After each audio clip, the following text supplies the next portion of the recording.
오늘 하나님의 나라는 이라는 제목으로 함께 은혜 나누도록 하겠습니다. 마가복음은 예수님이 복음으로 이 세상을 다시 창조하심을 설명하는 책입니다. 그래서 무너진 신라권 에덴 동산, 즉 하나님의 나라를 다시 한번 이 땅에 건설하시는 내용입니다.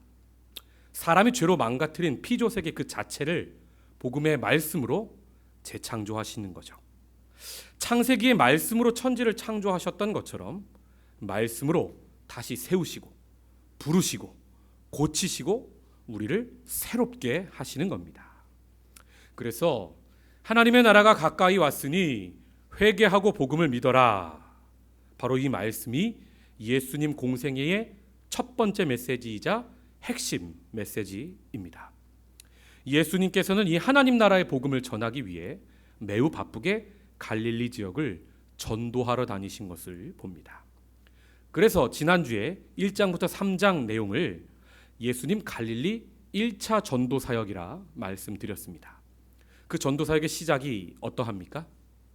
새벽에 예수님이 기도하시는데 시몬과 많은 사람이 예수님을 찾지요. 그래서 예수께서 각 마을로 다니며 우리가 전도하자. 내가 이를 위하여 왔노라 말씀하시고 그 사역을 시작하시는 것을 봅니다. 이렇게 예수님의 핵심 사역은 전도 사역, 즉 말씀을 전하는 사역이었습니다.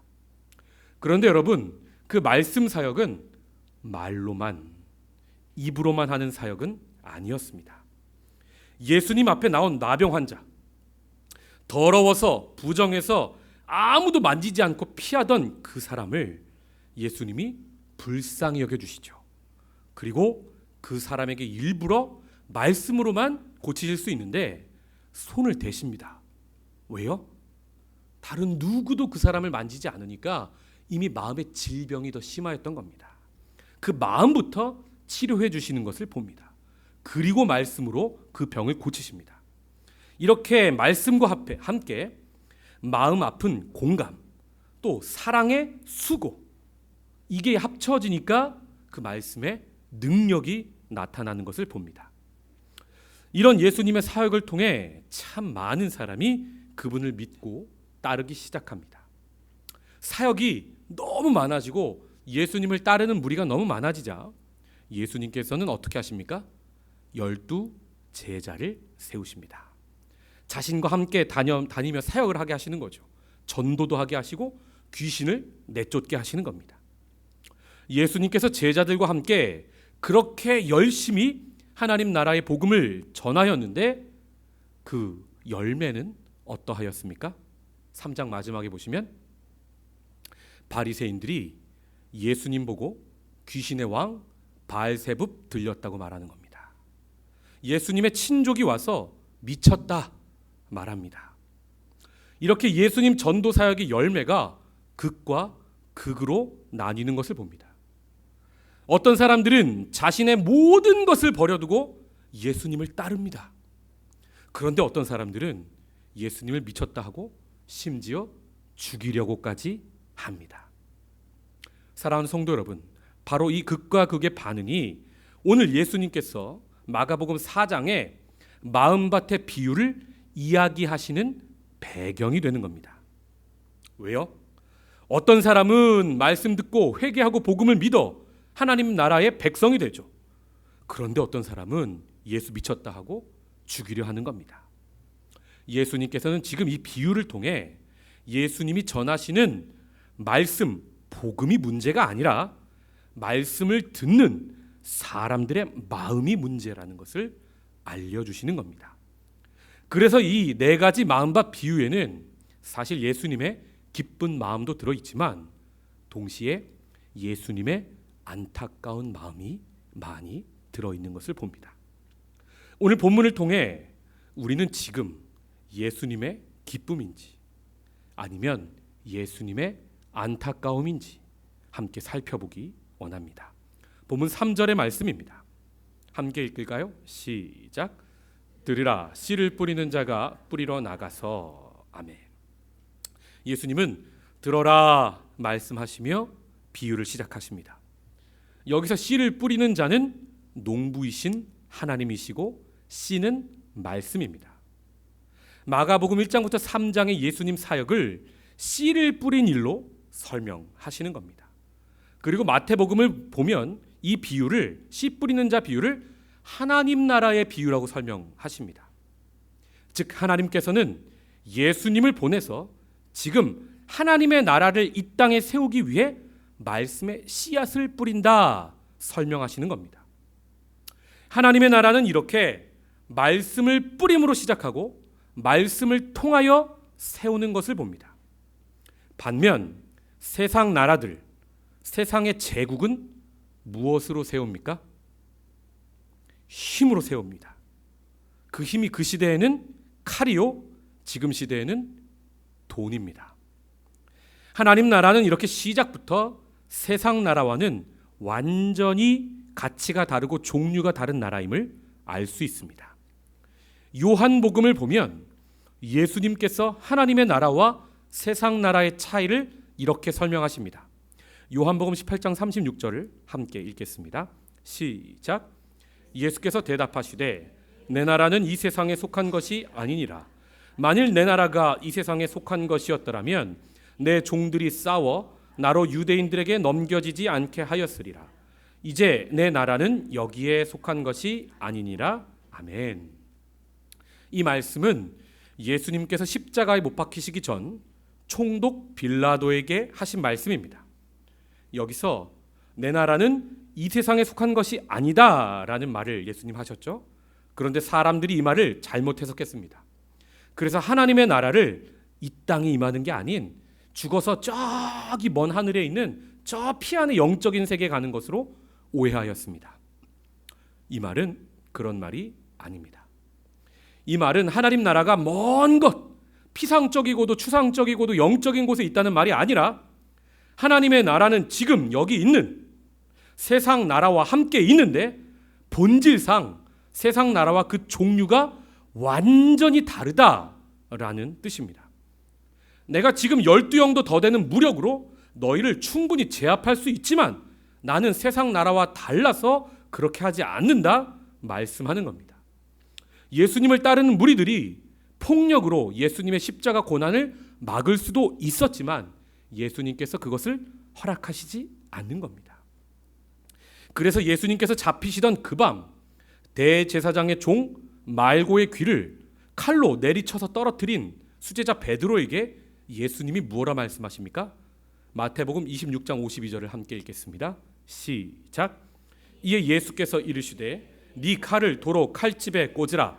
칼을 가지는 자는 다 칼로 망하느니라. 아멘. 이처럼 이 세상 나라는 칼로 흥하였기에 더 강한 힘을 가진 자의 칼에 망하는 겁니다.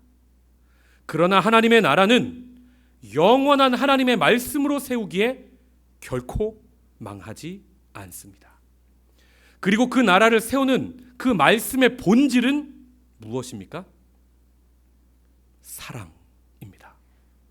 그래서 하나님의 나라는 힘이 센 자가 그리고 진리를 가진 자가 약한 자를 위해 그리고 죄인을 위해 십자가를 지고 죽어주시는 사랑의 나라입니다.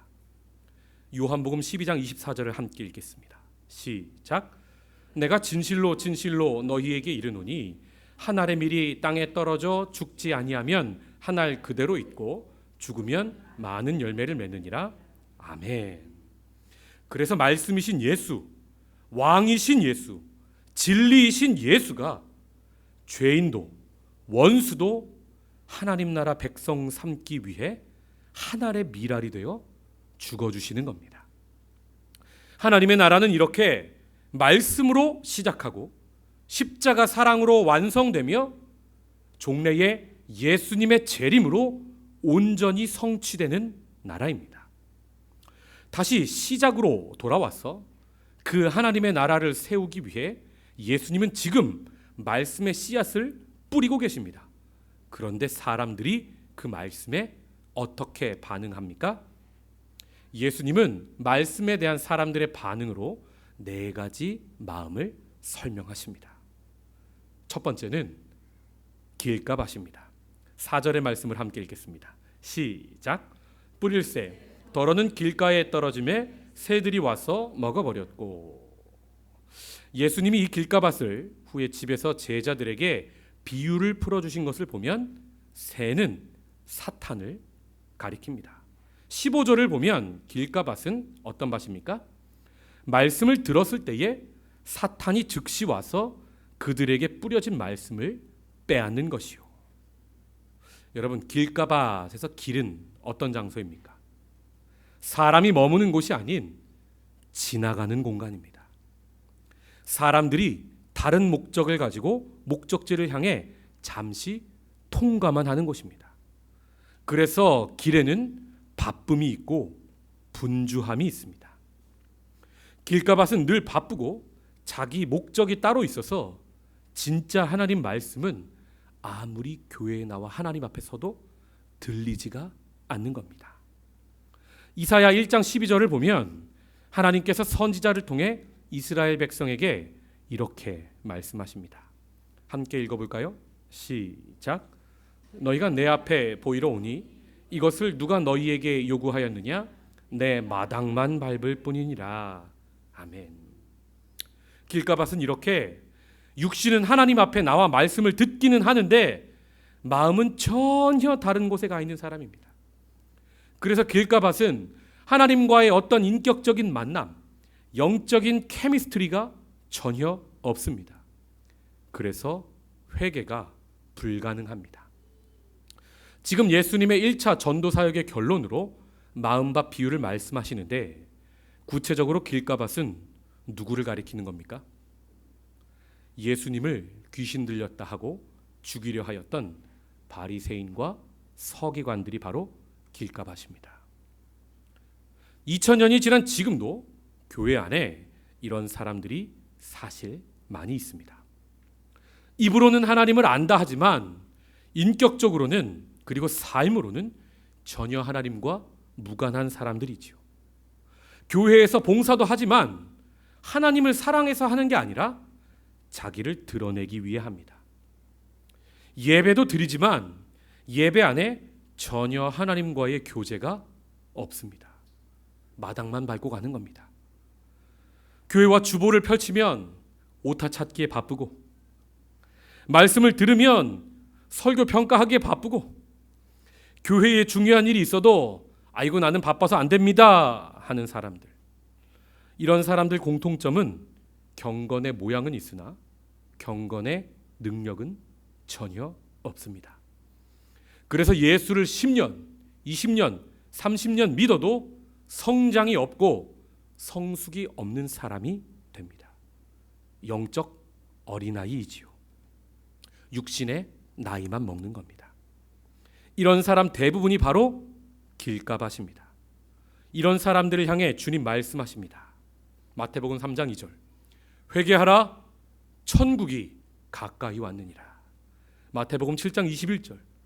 나더러 주여 주여 하는 자마다 다 천국에 들어갈 것이 아니요 다만 하늘에 계신 내 아버지의 뜻대로 행하는 자라야 들어가리라. 아멘.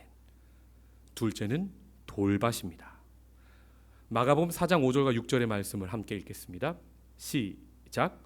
더러는 흙이 얕은 돌밭에 떨어짐에 흙이 깊지 아니하므로 곧 싹이 나오나 해가 돋은 후에 타서 뿌리가 없으므로 말랐고. 아멘. 돌밭은요, 씨앗이 밭에 들어가서 곧 싹은 나옵니다. 이런 면에서 길가밭보다는 낫지요.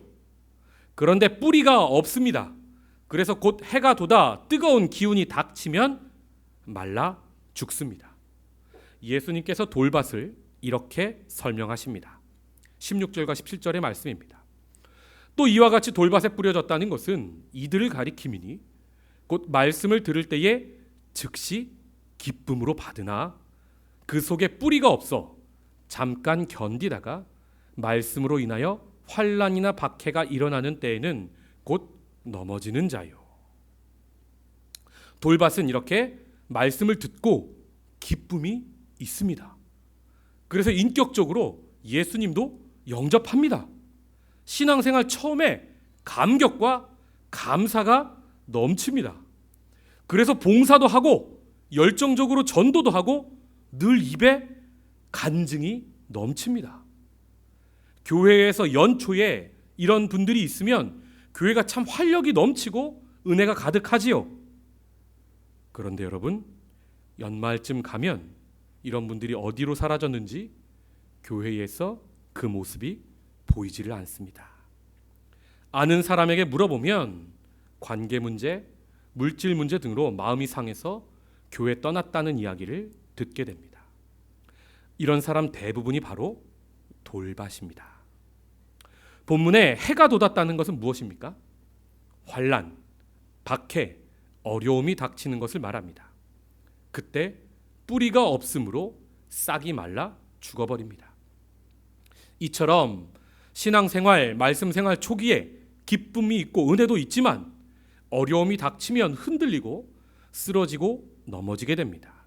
그리고 결국 말씀의 씨앗이 죽어버리게 되는 겁니다. 성경에서는 이런 돌밭이 누가 있는고 하니 성령 받기 전에 베드로를 꼽을 수 있습니다. 예수님이 십자가에서 죽을 것을 말씀하시고 너희 모두 나를 버릴 것이다 말씀하실 때 베드로가 무엇라 말합니까? 마태복음 26장 33절을 함께 읽겠습니다. 시작. 베드로가 대답하여 이르되 모두 주를 버릴지라도 나는 결코 버리지 않겠나이다. 아멘. 이렇게 돌밭의 특징은 자기가 자신을 모릅니다. 그리고 감정이 너무 앞서서 오버합니다. 사실 말씀을 기쁨으로 받는 것도 그 오버하는 감정 때문이고 고난이 닥칠 때 말씀을 저버리는 것도 그 오버하는 감정 때문입니다. 그래서 본문에서 말씀의 씨가 마음에 깊이 뿌리 내리지 못하게 막는 돌은 무엇을 말하는 겁니까? 바로 자신의 감정입니다. 이런 사람은 자기 감정이 너무 소중하거든요. 그러나 예수님은 이런 사람들을 책망하지 않으시고 그에 맞게 인도하시는 것을 봅니다. 성령을 보내셔서 돌을 치워버리시고 그 자리에 말씀이 자리 잡게 역사하십니다. 그래서 베드로가 마지막에 로마에서 십자가에 거꾸로 매달려 순교까지 하는 걸 봅니다. 베드로 인생에 참 많이도 그 감정이라는 돌 때문에 말씀이 뿌리 내리지 못해서 말씀의 싹이 이리 흔들리고 저리 흔들리는 갈대였지만 결국 고난 앞에서 도망하는 갈대 같은 사람이었지만 그러나 결국 하나님은 베드로를 말씀의 뿌리가 내리는 옥토가 되게 하신 것을 봅니다. 그래서 베드로를 통해 음부의 권세가 이기지 못하는 하나님 나라 교회가 세워지도록 인도하십니다. 결국 100배의 열매를 거두는 밭이 되게 하신 겁니다. 오늘 우리 그리스도인도 이런 돌밭이 참 많습니다. 자기애가 지나치고 그에 기반한 자기 감정이 지나친 시대를 우리는 살고 있거든요. 물론 감정 자체가 부정적인 것은 아닙니다. 여기서 제가 설명하는 감정이란 말씀의 뿌리 내림을 막는 자기 사랑, 돌 같은 것을 이야기하는 겁니다. 예수님은 이런 돌밭을 향해 마음의 돌, 자기 주도적 감정을 치울 것을 요구하십니다. 그리고 이렇게 선포하십니다. 마가복음 8장 34절. 누구든지 나를 따라오려거든 자기를 부인하고 자기 십자가를 지고 나를 따를 것이니라. 아멘. 셋째는 가시밭입니다. 마가복음 4장 7절의 말씀을 함께 읽겠습니다. 시작.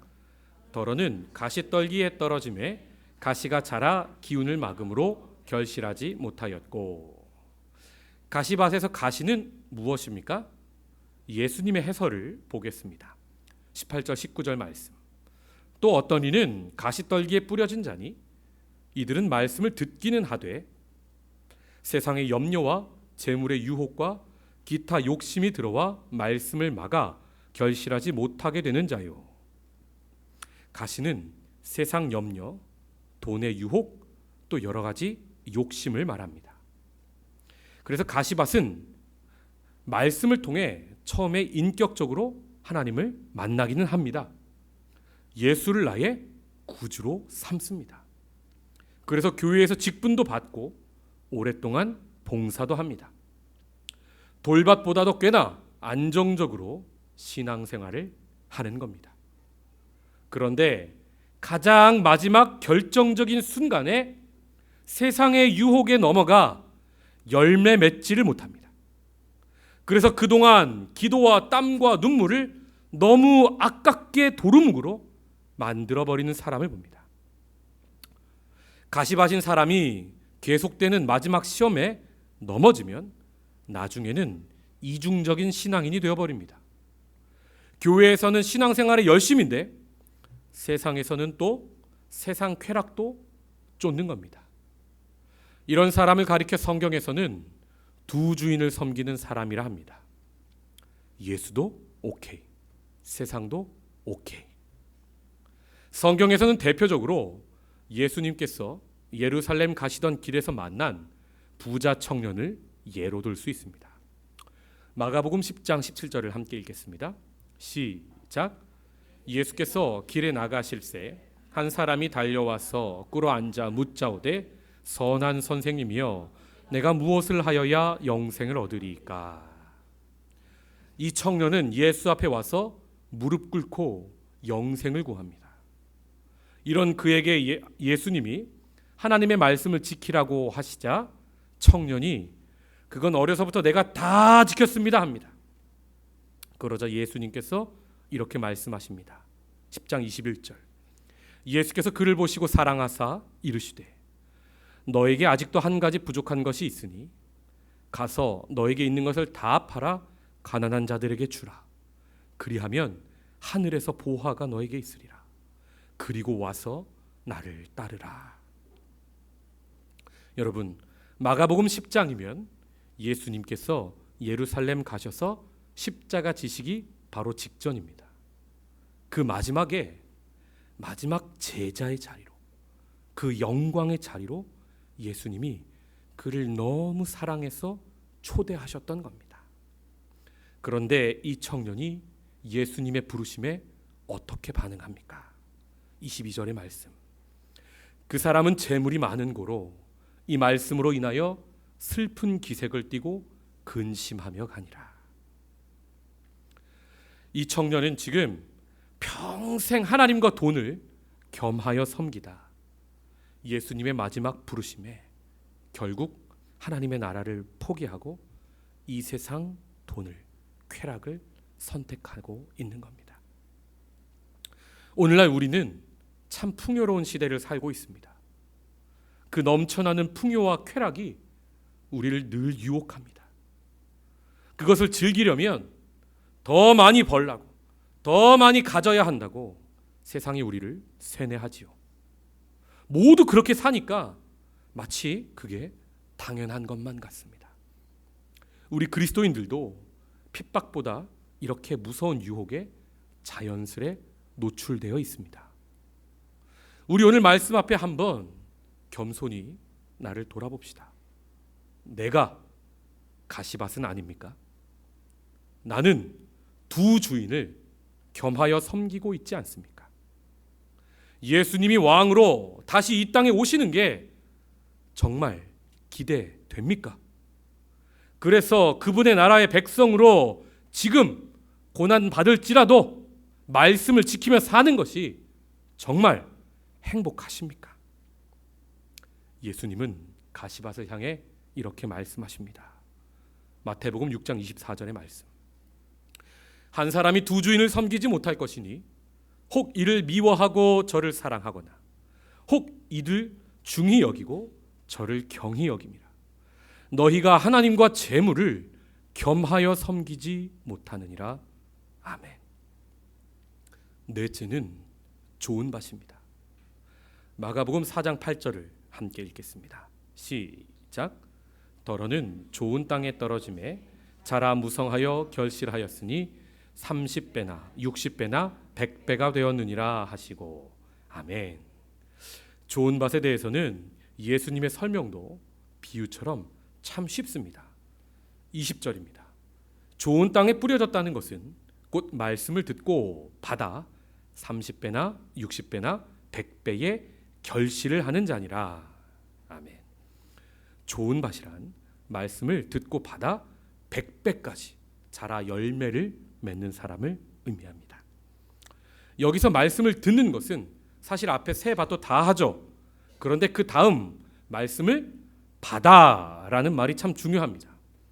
받다라는 말이 헬라어로 파라데코마이인데, 이 파라데코마이가 목적으로 말씀을 취하면 말씀을 받다가 되고, 하나님 아들을 목적으로 취하면 인정하다 또는 영접하다라는 뜻이 됩니다. 무슨 말입니까? 좋은 밭은 말씀을 말씀 그대로 받아들이는 사람입니다. 그래서 예수님을 하나님의 아들, 나의 구주 메시아로 영접하는 사람을 가리키는 겁니다. 예수님이 나를 위해 죽으셨다는 사실에 너무 감사하고 감격하여 마음에 있는 돌들을 크든 작든 열심을 내어 치우는 사람입니다. 그래서 말씀 씨앗이 깊이 땅 속으로 뿌리 내리게 됩니다. 그래서 환난의 때 해가 돋아 뜨거워도 말라 죽지 않는 겁니다.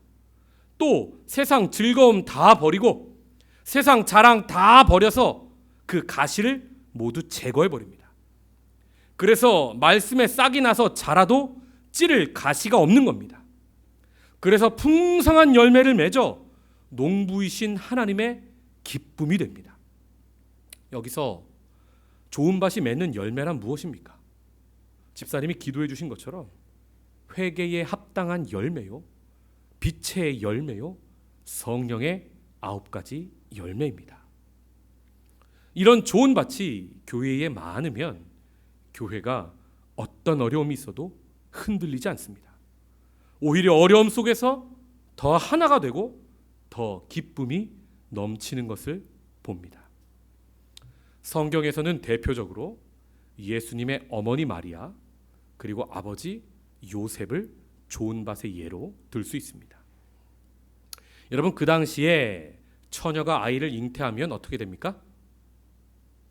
돌에 맞아 죽습니다. 그런데 하나님 나라 역사를 위해 마리아가 그 말씀에 순종하며 이렇게 말합니다. 누가복음 1장 38절을 함께 읽겠습니다. 시작. 마리아가 이르되 주의 여종이오니 말씀대로 내게 이루어지이다. 아멘. 또 아버지 요셉도 약혼자의 배가 불러오는 겁니다. 그게 사람들에게 알려지면 정혼자 마리아는 돌에 맞아 죽지요. 그러니까 성경에 보면 요셉이 의로운 사람이라 조용히 끊고자 하였다 설명합니다. 그때 요셉에게 천사가 나타나 이건 사람이 한 게 아니라 성령으로 된 것이니 두려워 말고 마리아를 데려오라고 말합니다. 그 말씀에 이런 반구 없이 요셉이 순종합니다. 여러분, 2000년 전에 이 두 사람의 순종 아니었으면 예수님이 이 땅에 오실 방법이 없는 겁니다. 아무리 예수님이 하늘 보자 포기하는 성육신의 사랑이 충만하고 흘러 넘친다 하여도 우리 사람이 그 말씀에 순종하지 않으면 하나님도 꼼짝을 못 하시는 겁니다. 우리 하나님은 그래서 이런 옥토를 참으로 귀하게 여기십니다. 그래서 마태복음 5장의 팔복이 사실 누구를 향한 말씀입니까? 바로 옥토를 향한 말씀입니다. 말씀 지키다 환난과 어려움과 핍박을 당해도 죽을지언정 끝까지 말씀을 붙들고 하나님 나라 사명을 이루는 그들을 향해 예수님께서 복이 있도다 선포하신 겁니다. 그리고 팔복 마지막에 이렇게 그들을 위로하십니다. 마태복음 5장 11절 12절 말씀을 함께 읽겠습니다. 시작. 나로 말미암아 너희를 욕하고 박해하고 거짓으로 너희를 거슬러 모든 악한 말을 할 때에는 너희에게 복이 있나니 기뻐하고 즐거워하라. 하늘에서 너희의 상이 큼이라. 너희 전에 있던 선지자들도 이같이 박해하였느니라. 아멘. 사랑하는 성도 여러분, 그래서 하나님은 지금도 옥토밭을 찾으시고 또 우리를 옥토로 만들어 가시는 겁니다. 이 하나님 나라의 역사에 우리가 진정 말씀처럼 기뻐하고 즐거워할 수 있기를 바랍니다. 말씀을 맺겠습니다. 본문 12절에 예수님께서 마지막으로 참 어려운 말씀을 하십니다. 12절을 함께 읽죠. 시작. 이는 그들로 보기는 보아도 알지 못하며 듣기는 들어도 깨닫지 못하게 하여 돌이켜 죄사함을 얻지 못하게 하려 함이라 하시고. 아멘. 이 말씀은 이사야 본문을 그대로 가져온 것인데요, 저는 이 말씀이 오늘 본문에서 가장 예수님의 안타까운 마음이 잘 나타난 구절이라고 생각합니다. 왜냐하면 이 말씀은 예수님의 너무 안타까운 아픈 마음이 반어법으로 잘 나타나 있거든요. 여러분, 하나님은 왜 세상 나라와는 다르게 하나님의 나라를 말씀으로 세워가십니까? 힘으로 때려서 칼로 죽여서가 아니라 말씀으로 세워간다는 것은 뭡니까? 설득한다는 겁니다. 2000년 전 당시 예수님은 갈릴리 지방 사람들이 썼던 언어 아람어로 설교하셨습니다.